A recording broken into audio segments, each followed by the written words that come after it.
Assalamualaikum warahmatullahi wabarakatuh.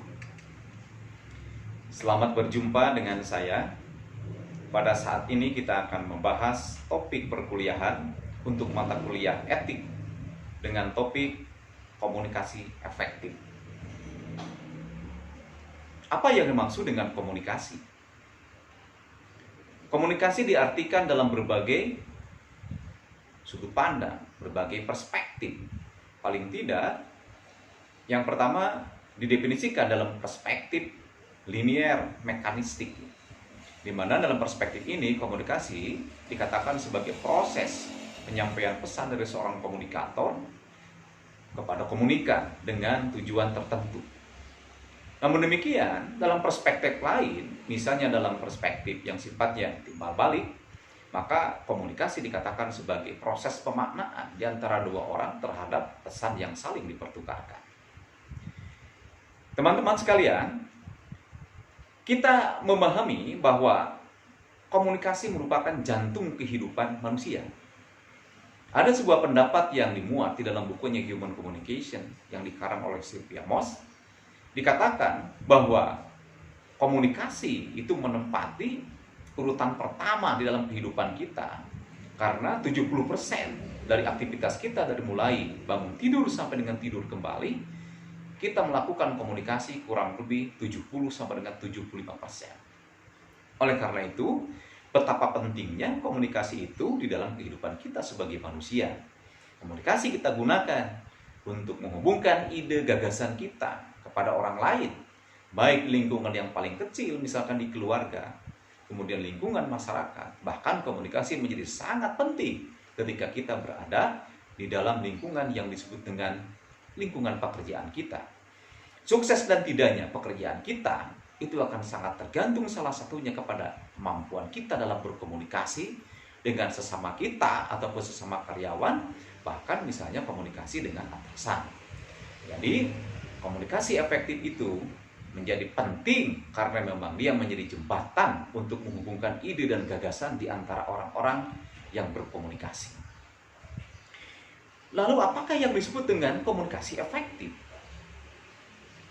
Suatu komunikasi dikatakan efektif kalau apa yang disampaikan oleh sumber yang kerap kali dikatakan sebagai komunikator dan diterima oleh komunikan itu sama jumlahnya. Misalnya, jika seorang komunikator mengirimkan pesan 10, maka diterima 10, itulah yang disebutkan komunikasi efektif. Kalau seorang sumber mengirimkan pesan 10, tetapi yang diterima hanya 8, berarti komunikasi kurang efektif. Terlebih-lebih kalau seorang sumber mengirimkan 10 pesan, tetapi penerima tidak menerimanya sama sekali, atau 0, maka dikatakan komunikasi menjadi tidak efektif. Selanjutnya, mengapa penting komunikasi efektif di dalam kehidupan kita? Ada sebuah survei yang dirilis di Amerika, itu tepatnya beberapa tahun yang lalu, di mana survei itu mengatakan bahwa peringkat pertama itu dalam kesuksesan itu dikaitkan dengan kemampuan berkomunikasi. Yang pertama itu kemampuan berkomunikasi untuk meraih yang disebut dengan sukses. Berturut-turut kemudian, urutan kedua adalah kejujuran, integritas. Yang ketiga adalah kemampuan bekerja sama. Yang keempat, kemampuan interpersonal. Jadi, kemampuan untuk bekerja sama secara antar pribadi. Kemudian yang kelima, etos kerja yang baik. Dan seterusnya hingga pada hasil survei itu yang terakhir, di mana IP ataupun IPK di atas 3,0 itu menempati urutan yang ke-17 untuk mencapai yang disebut dengan sukses. Jadi dari survei ini kita menentukan simpulan bahwa komunikasi menjadi sangat penting, bahkan menjadi jantung dalam kehidupan kita, terutama di dalam konteks meraih prestasi, meraih karir di tempat kerja kita masing-masing. Selanjutnya, kita perlu bahwa apa yang kemudian menjadi faktor-faktor penentu yang disebut dengan komunikasi efektif? Nah, ini secara teoritik misalnya, bahwa kemampuan berkomunikasi itu dimana ditentukan salah satunya yang pertama oleh bahasa tubuh atau disebutnya gesture, ya. Jadi bahasa tubuh itu bahasa yang bukan bahasa verbal, tetapi bahasa yang keluar dari tubuh kita, termasuk muka kita, tangan kita, sikap tubuh kita, dan seterusnya, yang menghasilkan pesan yang bisa nanti diterima oleh lawan bicara kita. Misalnya, bagaimana ekspresi wajah gembira, bagaimana ekspresi wajah kesal, marah, bahagia, dan seterusnya. Nah, itu akan lebih menekankan kepada pesan yang sifatnya verbal. Jadi, kalau orang yang berbahagia, di samping dia kemudian mukanya berseri-seri, maka wajahnya juga, ataupun katakanlah pelafalannya gembira, kemudian wajahnya berseri-seri. Orang yang jengkel, wajahnya muram atau masam, komunikasi verbalnya mengatakan jengkel, bahkan mungkin ada benda yang kita lempar sebagai bagian dari rasa kejengkelan kita. Nah, pesan verbal di situ berfungsi untuk menekankan yang disebut dengan pesan verbal. Jadi, langkah pertama kita untuk menentukan bagaimana komunikasi kita dilakukan secara efektif, maka komunikasi verbal kemudian dilengkapi dengan bahasa yang sifatnya non-verbal. Itu yang pertama. Kemudian yang berikutnya, cara kita berbicara. Cara berbicara itu menentukan bagaimana orang kemudian mencerna isi pembicaraan kita. Nah, oleh karena itu, cara bicara misalnya ditentukan oleh beberapa faktor. Yang pertama, volume suara. Jadi usahakan volume suara yang nyaman untuk telinga orang lain, jangan terlalu keras, jangan terlalu kecil, ya. Karena suara itu akan menentukan bagaimana kemudian orang menangkap pesan kita. Suara yang terlalu besar akan memengaruhi orang menjadi tidak nyaman. Pun suara yang kecil akan memengaruhi, yaitu istilahnya sangat sukar, pesan ditangkap karena suaranya kecil. Oleh karena itu, sesuaikan suara Anda, sesuaikan volume Anda ketika berbicara.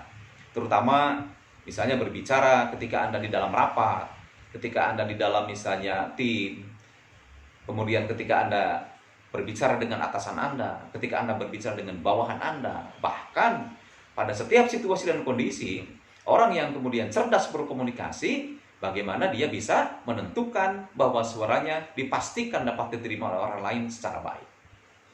Yang kedua, tempo bicara. Tempo itu adalah kecepatan ataupun kelambatan ketika kita menyampaikan pesan. Artinya, pesan harus disampaikan dengan tempo yang tepat, tempo yang baik, tempo yang dapat dicerna oleh orang lain sebagai lawan bicara kita. Kalau tempo kita kemudian terlalu cepat, maka tidak mudah nanti akan diterima oleh orang lain. Pun kalau tempo kita katakanlah menjadi lambat, maka orang lain akan menjadi kesal untuk menunggu pesan kita. Oleh karena itu, komunikasi efektif harus didukung oleh bagaimana Anda melakukan proses komunikasi atau pengiriman pesan dengan tempo yang tepat, tidak terlalu cepat, tidak terlalu lambat, sehingga komunikasi akan berjalan secara efektif. Yang ketiga, nada.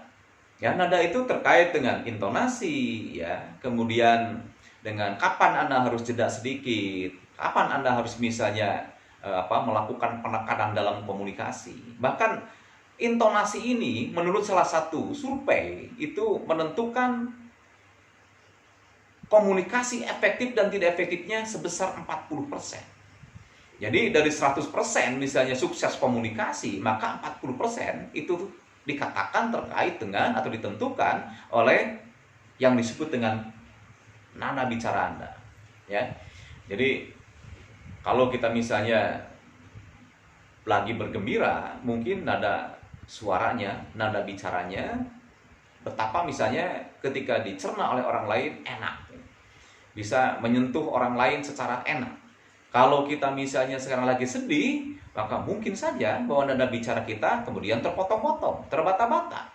Dalam komunikasi, terpotong-potong, terbata-bata, itu bukan hambatan komunikasi, tetapi justru ada pesan yang ingin disampaikan. Betapa seseorang itu dalam keadaan sedih, betapa keadaan seseorang dalam keadaan tertekan. Oleh karena itu nada menjadi penting bagaimana disampaikan secara baik nada itu untuk menentukan yang disebut dengan efektivitas komunikasi.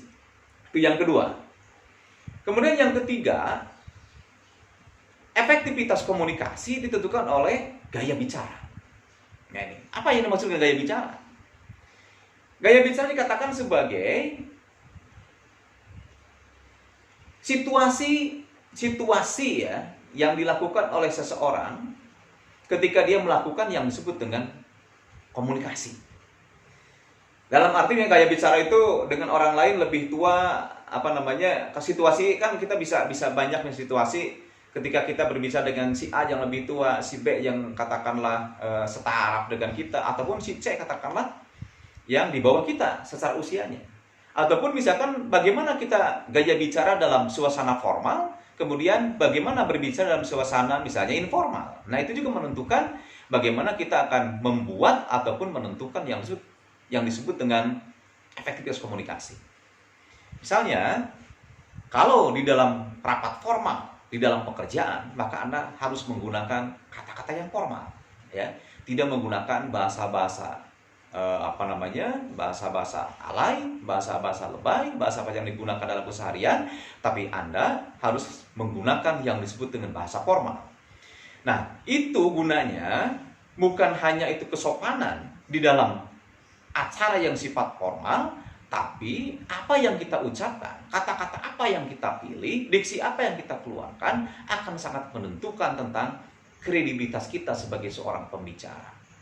Kalau bicaranya enak, bicaranya bagus, pilihan katanya tepat, maka kita mungkin dapat dikatakan sebagai orang yang memiliki kemampuan berkomunikasi tinggi. Kemudian berikutnya, ada suatu suasana misalkan kita berbicara dengan atasan, ya. Oleh karena itu, kalau berbicara dengan atasan, bukan hanya pesan yang disampaikan, tetapi tata cara kita menyampaikan pesan dalam pengertian yang disebut dengan sopan santun kita, keramah tamahan kita, ya, kebersahajaan kita itu sangat menentukan. Boleh jadi pesannya benar, tetapi etika kita ketika menyampaikan komunikasi kurang tepat. Oleh karena itu mungkin seorang atasan tidak berkenan atas apa yang kita sampaikan.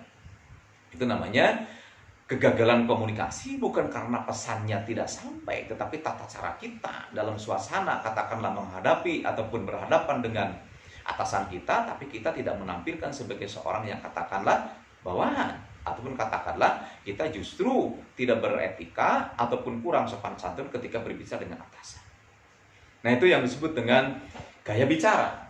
Jadi komunikasi efektif akan dibangun dengan gaya bicara, menyesuaikan gaya bicara kita, apakah dalam suasana riang, suasana gembira, suasana sedih, kemudian suasana dengan atasan, suasana dengan bawahan, dan seterusnya. Nah, kemampuan untuk memilih peran kita ya ketika berkomunikasi di dalam suasana seperti itu pun dikatakan sebagai kemampuan berkomunikasi untuk mencapai efektivitas komunikasi. Berikutnya, di dalam komunikasi, sudah barang tentu kita senantiasa menggabungkan bahasa verbal dan non-verbal. Ini sudah menjadi include, sudah sesuatu yang katakanlah menjadi tidak terhindarkan, ya, karena ada banyak pesan katakanlah verbal digantikan pesan non-verbal, atau pesan verbal diperkuat oleh misalnya pesan non-verbal. Misalnya kalau menggantikan misalnya kata-kata iya tidak harus terucap ya, cukup kita menganggukkan kepala. Jadi kalau kita menganggukkan kepala itu artinya setuju atau ya. Ya, menganggukkan kepala berarti mengganti kata verbal yang namanya ya. Sama kalau kita tidak setuju. Tidak setuju tidak harus dikatakan misalnya dengan apa? Dengan gelengan kepala, dengan kata-kata tidak setuju secara verbal, tapi Anda cukup menggelengkan kepala. Kita memahami menggelengkan kepala berarti penolakan ataupun katakanlah ketidaksetujuan kita terhadap misalnya pendapat, gagasan, dan lain sebagainya daripada orang lain. Nah, di samping itu, bahwa bahasa nonverbal ini adalah bahasa yang melengkapi, yang kemudian juga dapat memperkuat ya pesan verbal. Jadi, saya tidak setuju dengan cara saya berkata-kata tidak setuju, kemudian menggelengkan kepala. Itu semakin kuat bahwa kita menolak. Ketika kita setuju dengan cara menganggukkan kepala, maka semakin kuat bahwa kita setuju dengan apa yang dikatakan orang lain. Jadi, efektivitas komunikasi itu bisa dibangun dengan cara kita menggunakan pesan verbal dan pesan nonverbal secara bersamaan. Ya. Nah, ini bagian yang ketiganya yang disebut dengan pesan verbal dan pesan nonverbal. Di samping itu, ada hal-hal yang lain yang katakanlah membuat komunikasi kita menjadi efektif ketika kita berada ataupun berhadapan dengan orang lain ya. Yang disebut dengan komunikasi efektif di samping yang tadi saya katakan di muka ya, terkait dengan bagaimana pesan yang dibagikan sama dengan yang diterima, itu ada beberapa yang secara budaya mungkin itu menentukan komunikasi efektif. Yang pertama, komunikasi efektif akan terjadi bila komunikasi itu dilakukan dengan dua arah. Jadi semakin dua arah, semakin dialogis, semakin bertanya menjawab, kemudian dia bertanya lagi, itu semakin efektif. Jadi artinya komunikasi efektif itu adalah dialogis sebagai lawan yang sifatnya monologis. Jadi kalau kita ingin katakanlah membuat atau membangun komunikasi yang efektif, maka bangun komunikasi kita secara dialogis. Nah, tentu saja bahwa kemampuan dialogis ini akan kemudian mengemuka bila kita misalnya memandang orang lain ataupun lawan bicara kita secara setara. Ya, kita tidak akan bisa kemudian dialogis kalau kita katakanlah menganggap diri kita lebih tinggi, lebih hebat ketimbang orang lain. Nanti kalau kita kemudian beranggapan seperti itu, yang ada bukan dialogis tapi adalah dominasi. Jadi kita akan mendominasi pembicaraan orang lain dan orang lain hanya mendengarkan, maka akhirnya tidak terjadi komunikasi efektif. Maka bangunlah dialogis, bangunlah kesetaraan, bahwa kita berpositif thinking ataupun kita memiliki pikiran yang positif, bahwa orang lain juga punya kemampuan setara dengan kita ketika kita berkomunikasi. Yang kedua, komunikasi bisa efektif kalau kita melakukan yang disebut dengan asertif. Ya. Apa itu asertif? Asertif itu kemampuan untuk mengatakan apa adanya. Nah, ini terkait dengan budaya. Jadi kerap kali orang Sunda itu sedikit agak eueuh pakewuh itu. Ewuh pakewuh. Kalau misalnya menolak. Misalnya, maukah Anda mengantar saya ke bioskop? Padahal misalnya seseorang yang diajak ke bioskop itu lagi belajar secara keras, sebab besoknya misalkan ada ujian. Nah, biasanya orang Sunda dengan berbudaya yang halus, orang Jawa, terutama orang-orang yang katakanlah high culture gitu ya, itu agak sukar untuk menolak. Ya.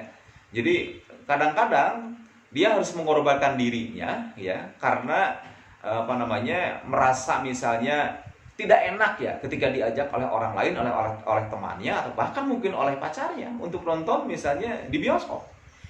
Nah, ketidakmampuan kita untuk melakukan keterus-terangan posisi kita itu menjadi bagian dari tidak efektifnya komunikasi. Ya. Jadi asertif kalau misalkan kita menolak tidak jadi persoalan. Yang paling penting mengapa kita menolak? Argumentasinya apa supaya orang lain paham. Ya. Nah, jangan sampai misalnya justru kita menerima misalnya ajakan dari orang lain ataupun pesan dari orang lain di mana kita justru dalam keadaan yang tadi itu secara budaya kita malu untuk menolak, tidak enak untuk menolak. Nah, oleh karena itu katakan sejujurnya, jangan ada dusta di antara kita. Yang terakhir, yang ketiga, itu adalah empati. Nah, empati ini dikatakan oleh para pakar komunikasi sebagai kecerdasan komunikasi. Empati itu adalah kemampuan memproyeksikan diri kita pada diri orang lain. Jadi misalnya kalau orang lain bersedih, kita jangan tertawa-tawa. Itu namanya tidak cerdas, bahkan tidak efektif komunikasi kita. Pun sebaliknya, ketika orang lain lagi misalnya bergembira, kita juga harus ikut ya, menampilkan wajah yang gembira atau misalnya bahasa tubuh yang gembira. Kalau Anda misalnya orang bergembira Anda sedih, maka tidak akan terjadi efektif. Justru orang lain akan bertanya-tanya kepada Anda. Nah, oleh karena itu, yang disebut dengan empati itu bagaimana memproyeksikan diri kita kepada orang lain. Sehingga komunikasi yang dibangun menjadi lebih cair. Sehingga komunikasi yang dibangun menjadi lebih enak. Nah, kalau kita bergembira, orang sedih, tentu akan ada kesenjangan komunikasi. Bahkan mungkin pesan-pesan kita akan diabaikan, bahkan ditolak. Jadi, untuk berkomunikasi, Anda perlu memahami tentang komunikasi yang sifatnya dua arah, dialogis. Yang kedua, Anda harus bersikap yang disebut dengan asertif. Dan ketiga, Anda harus bersikap yang disebut dengan empati. Para mahasiswa yang berbahagia, demikian materi kita untuk komunikasi efektif ini. Sampai jumpa di lain kesempatan. Wassalamualaikum warahmatullahi wabarakatuh.